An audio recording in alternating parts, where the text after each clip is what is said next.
Guys, मैं अमित वर्मा आप सभी लोगों का स्वागत करता हूं कार्बोकेमिस्ट्री क्लासेस में। तो आज हम लोग एल्डोल कंडेंसेशन को कंटिन्यू करेंगे और जहां पे हम लोग अपना उसका लेक्चर नंबर 4 पढ़ेंगे।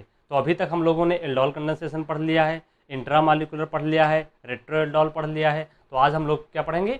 आज हम लोग पढ़ेंगे क्रॉस्ड एल्डोल कंडेंसेशन। देखिए, क्रॉस्ड एल्डोल एक बहुत छोटा सा टॉपिक है, लेकिन इसको प्रॉब्लम सॉल्व करने से पहले हमको इसको थोड़ा पढ़ना है। तो क्रॉस्ड एल्डोल होता क्या है, तो आइए देखें। Crossed aldol condensation.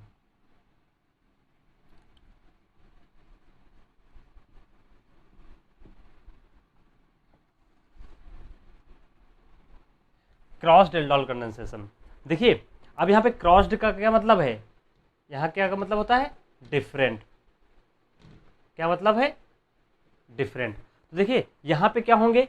Different carbonyl compounds होंगे। क्या होंगे? Different carbonyl compounds. और वो कार्बोनिल कंपाउंड्स क्या होने चाहिए उनके पास? Alpha hydrogen. और फिर क्या करेंगे? उसको हम किसी भी बेस की प्रेजेंस में ट्रीट कर देंगे तो हमारे क्या बन जाएंगे? बहुत सारे प्रोडक्ट्स बनते हैं इसमें। तो देखिए, अब मान लीजिए वो कार्बोनिल कंपाउंड्स आपका अल्फा हाइड्रोजन होना चाहिए और डिफरेंट कार्बोनिल कंपाउंड्स, अगर हम एग्जांपल की बात करें तो मान लीजिए हमने ले लिया एस्टेल्डिहाइड और साथ में हमने ले लिया प्रोपियोनल्डिहाइड। ठीक, फिर इसको हमने ट्रीट कर दिया KOH की प्रेजेंस में और हमें प्रोडक्ट बताना है। तो देखिए, ये अल्फा हाइड्रोजन है, इसके पास भी अल्फा हाइड्रोजन है, यानी ये क्या कर रहा है? ये एल्डोल को फॉलो कर रहा है, एल्डोल की कंडीशन को फॉलो कर रहा है। ये एस्टेल्डिहाइड है, ये प्रोपियोनल्डिहाइड है, ये दोनों क्या हैं? डिफरेंट है, इसलिए ये क्या हो गया? Crossed aldol condensation. तो देखिए अब क्या होगा, जब इसको हम बेस से ट्रीट करेंगे तो क्या होगा? ये भी क्या बना लेगा? Enolate ion. क्या बना लेगा? ये भी इनोलेट आयन बना लेगा और साथ में ये भी इनोलेट आयन बना लेगा। ठीक है, अब इस देखो, अभी तक जो हमने एल्डोल कंडेंसेशन पढ़ा उसमें मॉलिक्यूल क्या हो रहे थे? सेम हो रहे थे, तो उसमें क्या हो रहा था? उसमें कोई दिक्कत नहीं आ रही थी। अब यहाँ पे क्या है कि हमारे मॉलिक्यूल डिफरेंट हैं, दोनों के पास अल्फा हाइड्रोजन है, तो दोनों इनोलेट आयन बनाएंगे। तो ठीक है, तब इसमें रिएक्शन कैसे प्रोसीड करेगी? अब देखिए, मान लीजिए पहली कंडीशन हम क्या करेंगे? पहली कंडीशन देखेंगे।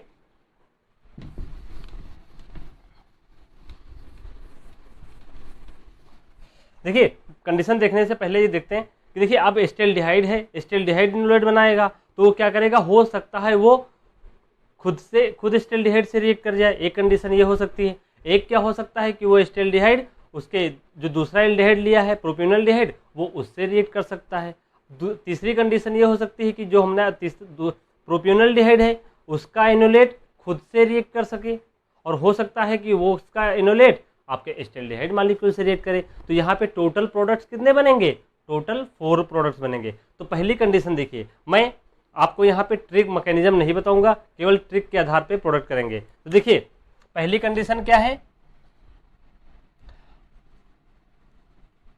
मतलब enolate of एस्टेल्डिहाइड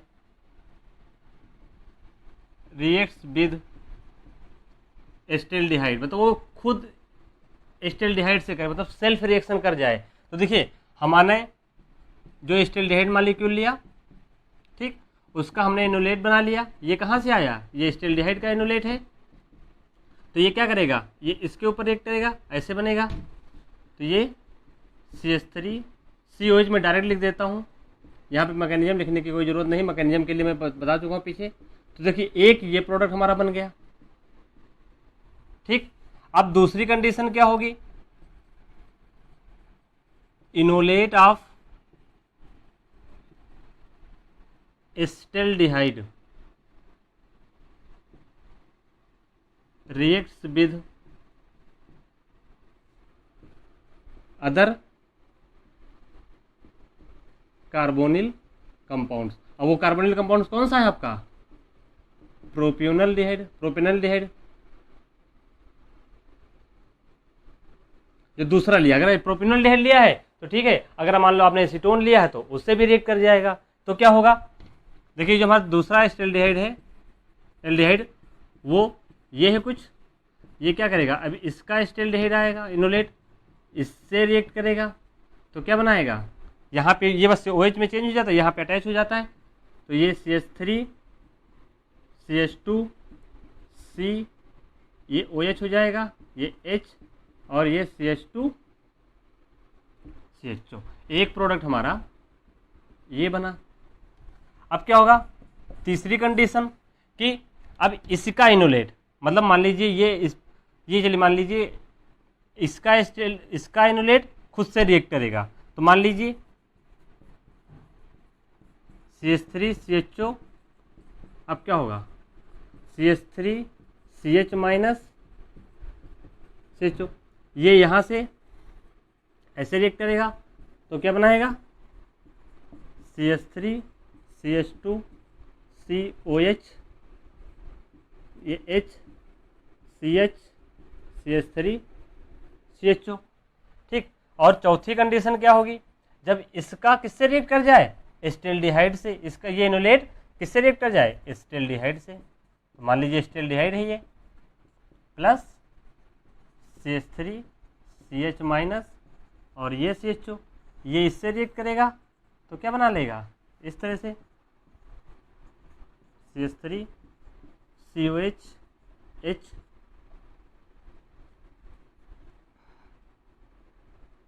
CH CH3 CHO, ये बनेगा, एक प्रोडक्ट ये बना और एक प्रोडक्ट ये बन गया। ये क्वेश्चन आता है कि जब कभी भी क्रॉस डेल्टाल कंडेंसेशन होता है तो उसमें कितने प्रोडक्ट बनते हैं, तो देखिए 1 2 3 4, ये सारे क्या हैं, स्ट्रक्चरल आइसोमर। आपके कितने बन गए, 4 आइसोमर बन गए। अब क्या करिए, मान लीजिए उसने आपको डिहाइड्रेट करवा दिए तो यहाँ पे OH ले आएंगे। अब देखिए क्वेश्चन ऐसे आता है, ये तो अब मान लीजिए आपसे पूछ लिया जाए इसमें हमें बताइए टोटल स्टीरियो आइसोमर कितने हैं, क्या टोटल स्टीरियो आइसोमर कितने हैं, तो वो कैसे निकालते हैं, तो देखिए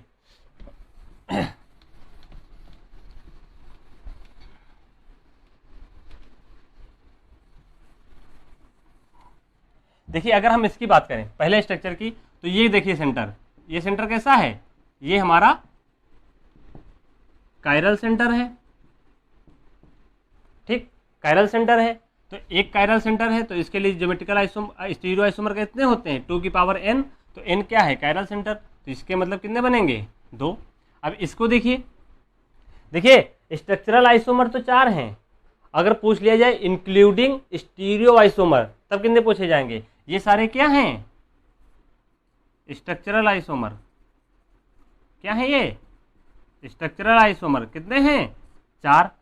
क्वेश्चन आया इंक्लूडिंग स्टीरियो आइसोमर बताइए, तब क्या होगा। अब इसकी बात करें तो देखिए इसके पास भी क्या है, एक कायरल सेंटर, तो 2 की पावर n, यानी इसके भी कितने बनेंगे, 2।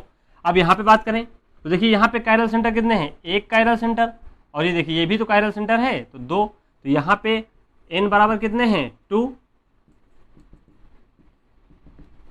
ठीक। अब यहाँ पे कायरल सेंटर 2 हैं, तो 2 की पावर n, यानी कितने आ जाएंगे, 4। अब इस पे भी देखिए इसमें भी कितने हो गए, 2 कायरल सेंटर, तो 2 की पावर 2 यानी 4। तो इंक्लूडिंग स्टीरियो आइसोमर कितने बनेंगे, 2 2 4 4 8 12, तो टोटल 12 स्टीरियो आइसोमर बनेंगे। कितने बनेंगे, 12 स्टीरियो आइसोमर। क्वेश्चन बहुत ध्यान से देखना है, अगर आपसे पूछा जाए कि स्ट्रक्चरल आइसोमर कितने हैं तो 4, अगर आपसे पूछा जाए कि इसमें इंक्लूडिंग स्टीरियो आइसोमर कितने हैं तो आपको ऐसे करना है, समझ गए। तो आइए मूव करते हैं।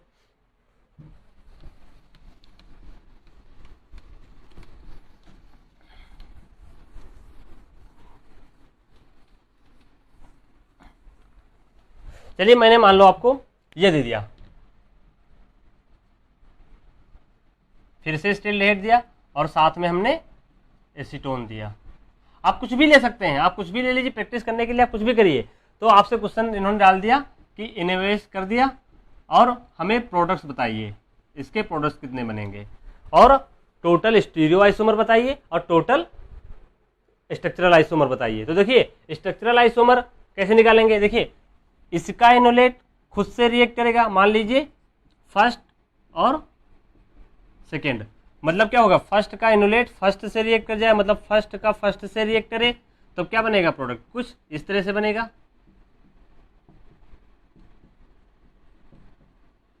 ठीक, अब फर्स्ट का क्या कर जाए, ये फर्स्ट, ये क्या होगा, फर्स्ट का इनोलेट। अभी अब फर्स्ट का ये इनोलेट रिएक्ट करेगा किससे, दूसरे से, तो वो क्या होगा, कुछ इस तरह से बनेगा, CH3 COH CH3 CH2 COH। अब क्या होगा, सेकेंड का, मैं यहाँ पे इनोलेट लिख रहा हूँ कि इनोलेट उसका है, और अब क्या होगा, किससे रिएक्ट करेगा, फर्स्ट से। ठीक, तो क्या बनेगा, सेकेंड का इनोलेट फर्स्ट से, तो CH3 COH H CH2 CO CH3। अब क्या होगा, सेकेंड का इनोलेट, बहुत आसान है ये, और प्लस किससे रिएक्ट करेगा, सेकेंड से ही रिएक्ट करेगा, तब क्या बनाएगा, CH3 COH CH3 CH2 CO CH3। जिनको मैकेनिज्म में दिक्कत हो रही है तो क्या करेंगे, वो पहला लेक्चर देख लेंगे, दूसरा देख लेंगे और तीसरा देख लेंगे, तो क्या होगा, उनको मैकेनिज्म समझ में आ जाएगी। और मैं आपको वहाँ पे ट्रिक भी बताया है, तो ट्रिक से भी हो जाएगा। अब देखिए ये क्या हो गए, 1 2 3 4, टोटल प्रोडक्ट्स कितने हैं, टोटल प्रोडक्ट्स कितने हैं आपके 4। ये तो स्ट्रक्चरल हो गए। अब आपसे पूछ लिया जाए इंक्लूडिंग स्टीरियो आइसोमर, तो हमें क्या करना होता है, कायरल सेंटर देखिए। तो देखिए यहाँ पे कितना कायरल सेंटर 1, तो यहाँ पे कितने बनेंगे 2, यहाँ पे भी, यहाँ पे कोई कायरल सेंटर नहीं है, तो इसका कितना आएगा 1, इसका कितना आएगा, देखिए यहाँ पे ये कायरल सेंटर है, तो इसका भी कितना आएगा 2, और यहाँ पे भी कायरल सेंटर नहीं है, यहाँ पे 0 कायरल सेंटर, यहाँ पे n बराबर 1, यहाँ पे n बराबर 0, यहाँ पे n बराबर 1, देखिए 0, तो इसका भी कितना आएगा 2 2 4 1 5 1 6, तो यहाँ पे टोटल 6 आ जाएंगे इंक्लूडिंग स्टीरियो आइसोमर। समझ गए, आप बस कायरल सेंटर देखिए, 2 की पावर उसको n कर दीजिए। ओके, ये समझ गए। अब आइए लास्ट एग्जांपल की तरफ मूव करते हैं।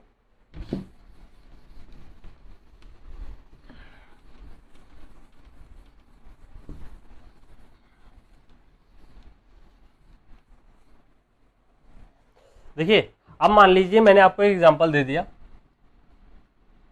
साइक्लोहेक्सेनोन। ठीक, इसको ट्रीट करवा दिया किससे, नाइट्रोमेथेन से, और फिर इसको हमने करवा दिया रिएक्ट NaOH से या NaOH, कुछ कोई भी बेस ले लीजिए। चलिए हमने यहाँ पे कोई भी बेस ले लिया, बेस आपके बहुत सारे हो सकते हैं, सोडियम हाइड्राइड, आपके बहुत सारे बेस, मैं आपको बताऊंगा लास्ट में कंक्लूजिव रिजल्ट में। ठीक, बेस आपका प्रोडक्ट P बताना है। ठीक है, तो देखिए पहले पहचानिए ये रिएक्शन कौन सी है। देखिए इसके पास भी अल्फा हाइड्रोजन, यहाँ पे भी अल्फा हाइड्रोजन, और यहाँ पे भी क्या है, अल्फा हाइड्रोजन। ठीक है, दोनों के पास अल्फा हाइड्रोजन है और दोनों क्या है, डिफरेंट है, तो it is an example of crossed aldol condensation. ये एग्जांपल है क्रॉस्ड एल्डोल का। लेकिन अब इसमें क्वेश्चन ये राइज होता है कि इनोलेट कौन बनाएगा, मतलब who will form enolate first. अब वो इनोलेट कौन पहले बनाएगा। ठीक है, अब इनोलेट कौन बनाएगा, तो देखिए ये भी बना सकता है, ये भी बना सकता है, लेकिन जो नाइट्रो ग्रुप होता है, नाइट्रो ग्रुप होता है वो स्ट्रॉन्ग -I इफेक्ट शो करता है। तो इसका -I इफेक्ट क्या है, ज्यादा है, तो ये क्या हो जाएंगे, मोर एसिडिक। ठीक, और ये क्या हो जाएंगे, लेस एसिडिक। बस ठीक है, तो ये क्या करेगा, ये इनोलेट बना लेगा, तो CH2, तो अगर इसका नाम है तो ये बहुत इंपॉर्टेंट रिएक्शन है, नाइट्रो मेथेन। ठीक, ये इनोलेट बनाएगा और ये किससे रिएक्ट करेगा, साइक्लोहेक्सेनोन से। कहाँ पे, किस क्या सेंटर पे, यहाँ पे, और कुछ इस तरह से जाएगा, और आपका ये O- यहाँ पे क्या आ जाएगा, Na, और आपका CH2NO2। अब फिर क्या होगा, यहाँ पे H+ डाल दीजिए और आपका कुछ प्रोडक्ट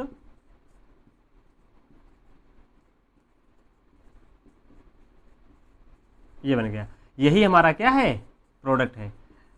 ये रिएक्शन एज सच कभी नहीं आती है। ये रिएक्शन क्या करते हैं, इस नाइट्रो ग्रुप को लोग क्या करते हैं, फिर से रिड्यूस करने के लिए बोल देते हैं, फिर उसको डाइजोनियम साल्ट में चेंज करके, एक मैं आपको रीअरेंजमेंट पढ़ाऊंगा टिफ्फिन्यू डिमज़ेनो रीअरेंजमेंट, तो उसमें यहाँ पे इसका उपयोग होता है। ये फिर बहुत ही ज़्यादा इंपॉर्टेंट रिएक्शन बन जाती है, इसलिए मैंने इसका भी आधा पोर्शन करवा दिया है जो क्रॉस डेल्टाल कंडेंसेशन का आता है। तो देखिए आज का लेक्चर बहुत छोटा था, तो देखिए अभी तक हमने 4 लेक्चर कवर कर लिए हैं, लगभग हमने सारा एल्डोल कंडेंसेशन कवर कर लिया है।